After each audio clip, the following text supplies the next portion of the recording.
Hi friends और प्यारे बच्चों, जो भी इस वीडियो को देख रहे हैं उन सभी का स्वागत है। और आज हम लोग बात करेंगे नाइन्थ का जो हिंदी है, हिंदी सब्जेक्ट, उसके जो काव्य खंड हैं उन पर हम लोग चर्चा करेंगे। तो पहला जो है वह रैदास का जो पद है उस पद को हम लोग पढ़ेंगे और हम लोग कोशिश करेंगे कि निरंतर रूप से इस हिंदी का जो सिलेबस है, जो भी टॉपिक है इनमें लगा हुआ, उनको अच्छी तरह से समय को देखते हुए हम लोग पढ़ाई पूरी कर लें। तो चलिए, जो हमारा विद्यालय है यूएचएस भीखा पलासी, जो कि अररिया जिला के अंतर्गत आता है, उन के अध्ययन करने वाले, उन विद्यालय में अध्ययन करने वाले तमाम बच्चों का स्वागत है। और चलिए हम लोग आज सबसे पहले रैदास का जो पद है उस पद पर चर्चा करेंगे। तो देखिए यहाँ पर बात यदि हम करें रैदास का, तो सबसे पहले यहाँ पर रैदास का जो पिक्चर लगा हुआ है इसे आप लोग देख पा रहे होंगे, चूँकि जो टेक्स्ट बुक है उनमें थोड़ा धुंधला दिख रहा है और यहाँ पर थोड़ा फ्रेश दिख रहा है। ठीक है, इसको आप देख सकते हैं। और रैदास के यदि हम जीवन की बात करें तो यहाँ पर देखिए उनके जीवन से रिलेटेड कुछ इन्फॉर्मेशन हैं और ये इन्फॉर्मेशन हमारे लिए ज़रूरी है, हमें जानना ज़रूरी है, क्योंकि यहाँ से प्रश्न आपको एग्ज़ाम में देखने को मिल सकता है। ठीक ना। तो देखिए यहाँ पर रैदास नाम से विख्यात संत कवि रविदास का जन्म बनारस में सन 1388 में, और निर्वाण जो है, निर्वाण मने होता है, इनकी मृत्यु हुआ था बनारस में ही 1518 ईस्वी में हुआ था, ऐसा माना जाता है। इसके मृत्यु का जो है अभी तक सही जानकारी प्राप्त नहीं हुआ, इसीलिए यहाँ पर लिखा गया है माना जाता है। इनकी ख्याति से प्रभावित होकर सिकंदर लोदी ने इन्हें दिल्ली आने का निमंत्रण दिया था।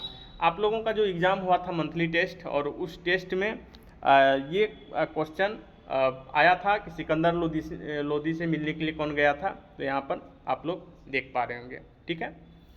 मध्ययुगीन साधकों में रैदास का विशिष्ट स्थान है। कबीर की तरह रैदास भी संत कोटि के कवि में गिने जाते हैं।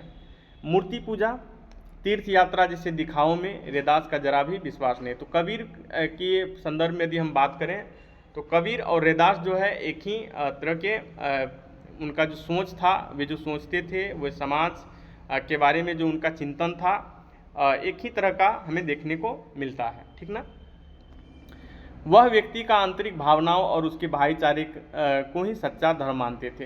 तो सच्चा धर्म क्या मानते थे? कोई भी व्यक्ति का जो है आंतरिक भावना और भाईचारा, आपसी भाईचारा को सच्चा धर्म मानते थे। कि इनका मानना था, कबीर और रैदास का ये मानना था कि सभी भाईचारे के साथ रहे, प्रेम भाव से रहे, सभी के मन में जो मानवता का कल्याण था, मानवता का कल्याण के लिए इन्होंने ये बताया था कोई आपसी बैर नहीं हो, सब मिलजुल करके रहे और सभी प्रेम भाव से रहे। ठीक है।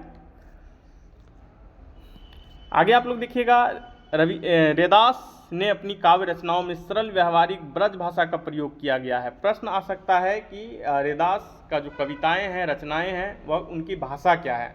तो भाषा के संदर्भ में हम लोग यहाँ पर ब्रज भाषा को लिख सकते हैं। ठीक है, जिसमें अवधी, राजस्थानी, खड़ी बोली और उर्दू फारसी के शब्दों का ही मिश्रण है। रैदास को उपमा और रूपक अलंकार।